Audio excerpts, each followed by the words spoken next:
How y'all doing? For this review, we're going to go over Book 9 of the John Carter of Mars series by Edgar Rice Burroughs, and that is Synthetic Men of Mars, which I have in this 3-part volume of the book series. Alright, so, this one, we are told in a perspective, the main character is a guy named Vor Daj, who works as John Carter's padwar in his own personal guard. John Carter is featured in this and leads the adventure, but he's not the central point of this. He's actually, his story focuses on Vor Daj himself and is told through his perspective. The beginning of the story, we hear Dejah Thoris, she gets in a huge accident that all the medical professionals cannot heal, except for Ras Thavis, the mastermind, the main mad scientist or the mastermind of Mars. Only his expertise can help save her. Thing is, no one knows where he's at. Events had took him out of his own laboratory from a few books back. Now he's missing. So Carter and Vor Daj are now on a search for him to help save Dejah Thoris. They do eventually find him, but what it was, they get captured by these other red Martians who are also accompanied by these monstrous beings that could do a lot of damage and have a hard time being killed. They're called a horrid. I mean, they can't stab them. They heal from that. It does nothing where they get healed from that easily. They can even behead them, and their heads are still they still work. And so eventually it causes Carter and Vor Daj and another prisoner, a female named Janai, who's also a runaway slave, trying to run away from a guy who's trying to marry her who she doesn't want. She's going to be the main female character here. So they get captured and taken to this one city there, and apparently these monstrous creatures, they're called the hormads. They were made by Ras Thavis. Ras Thavis has found a way to make life artificially by growing them in vats, this living tissue. And if they're somewhat useful, because they're not always successful, regardless of how they look, as monstrous they are, if they are useful, they're going to be put into an army to try and take over all of Barsoom.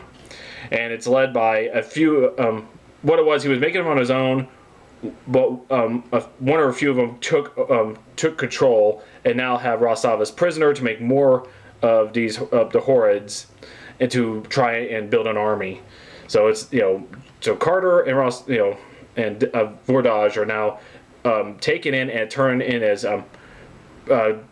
guards and assistant to Ras Thavis, while the female Janai is now up for grabs by the council of hormads. And one of the things that these leaders of the hormads do is that even though they were born in monstrous bodies, they had Ras Thavis transport their minds into red Martians so they can have perfect, better looking bodies. So of all the books, the horrid are described as the most grotesque I've seen. You usually don't start. You could probably, if you're a gamer into the gaming scene, both video or board games or role playing games, the body horror as described by the Synthetic Men of Mars, a horrid. You didn't think you would read about this back in the early 1800s, but hey, it's got to start somewhere. Why not here? So yeah, it's something to think about there, how far back such things go. Okay, so I'm digressing again. Going back to the story, okay, so Carter and Vor Daj, they find Ras Thavis, and they're trying to find a way to get out with Ras Thavis to help save Dejah Thoris and to stop these guys.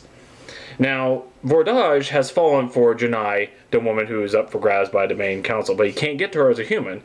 So he comes up with a crazy idea as this, okay, I can't be as I am, but he goes and asks Ras Thavis, could you put my mind into one of these hordes, and I can go out and eventually grow up in the ranks and try and save her, so I can get close to her and help her out. Okay, this is kind of odd, but it does work in the end, although it does come with so many obstacles. You see, he only met the girl for, they only glanced at each other for a little bit, and it was instantly falling in love, and and both of them have fallen in love, but she doesn't know that he's going to switch his body over to a synthetic monster. So not only does he do that, he also has to take a new alias and when he does eventually get to her, he tries to convince her that he's not, he's a friend of Vor Daj, and he's doing everything he can to help a friend. For most of this book, she is not aware that this is Vor Daj himself.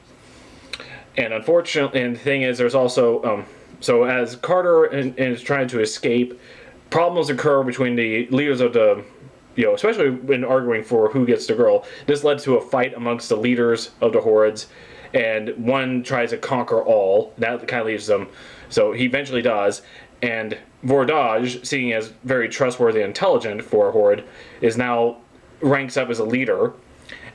But John Carter and Ras Thavis escape, unbeknownst to Vor Daj, because this comes to a problem because only Ras Thavis can switch his mind back to his old body, but he left a few clues about where to place it.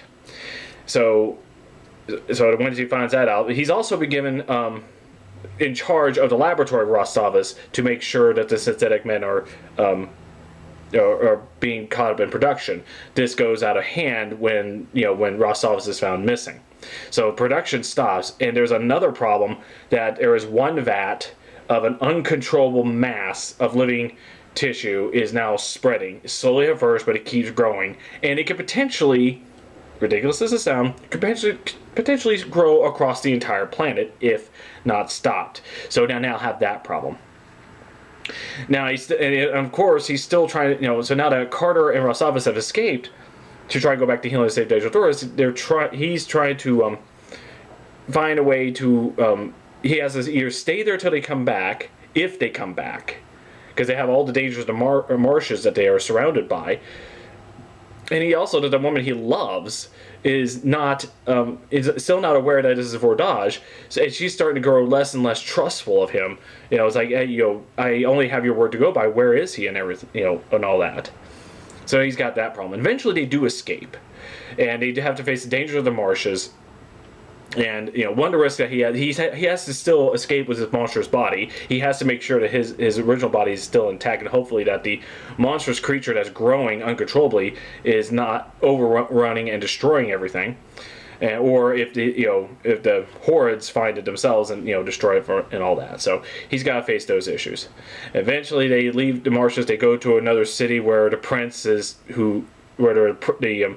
the leader of the city there is trying to get Janai for himself. She escaped the city in order to avoid that, but she's now back in his arms. He's now bringing it into as a zoo exhibit, because the leader of the city is eccentric that way. He has all sorts of specimens, all sorts of creatures and people that he has in a zoo exhibit. So that's what they summarizing a lot, telescoping this of what happens in Main Adventure without hopefully giving too much away. But just to tell you the main structure of this. But it's of all of them, ever since not since the Mastermind of Mars do you start seeing find some confusion of characters from the body switch to minds and who the identity of everything is. But also of the vivid description of all the synthetic men, the hordes. These are pretty grotesque when you try to put the mental imagery. Nowadays, again, when you talk about video games and board games and role-playing games, this is nothing new. But you didn't think stuff like that would exist in the early 1900s. But as I said before, it's amazing where things like this started. So there you go. That is Book 9, The Synthetic Men of Mars. Very good adventure read. And thank you all for watching, and have a nice day.